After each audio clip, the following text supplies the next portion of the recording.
on the Hour, sponsored by Staples.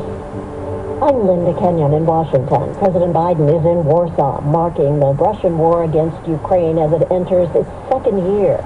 He thanks Poland's president for welcoming Ukrainians fleeing the war. Those little children, the looks on their faces, those mothers who are left behind, husbands and fathers, it was just incredible the way he welcomed. What is it, 1.6, 1.7 million Ukrainians he welcomed. While in Poland, the president will meet with other NATO leaders.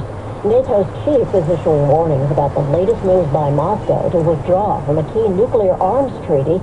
CBS's Tammy McCormick reports. NATO Secretary General Jens Stoltenberg said he regrets Moscow's decision to suspend its participation in the New START treaty. More nuclear weapons and less arms control makes the world more dangerous. He cited a number of arms control agreements that Russia has violated or walked away from. This is just another example that we are moving away from the arms control architecture, the international rules-based order we have used decades to build step by step. He called on Russia to reconsider. The Supreme Court is hearing a case involving whether internet giants like Google are liable for third-party content on their platforms. The social media companies say a 1996 federal law shields them from liability, and that the modern internet would not exist if companies couldn't sort and recommend third-party content to users. Free speech advocates say social media companies have rights similar to newspapers deciding what articles to publish. At CBS's Jen Crawford, a major winter storm is on its way and it stretches from coast to coast. Travel could be downright impossible with blowing snow, drifting snow, and also whiteout conditions.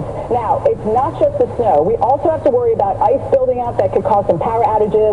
Southern Michigan could be the spot that gets hit the hardest. Weather Channel meteorologist Stephanie Abrams says the storm will cover the west coast to the Rockies, the Plains, and into the Great Lakes, as well as the Northeast.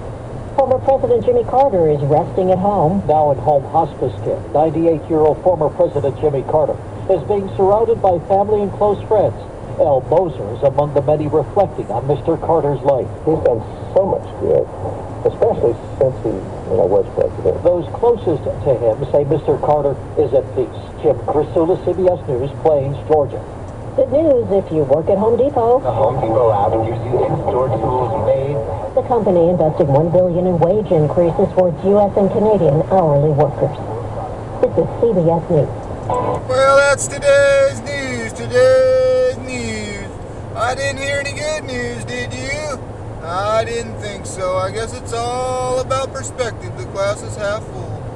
Well, as always, I'd like to thank you again for coming along with me on these Dashcam News adventures. You know the drill.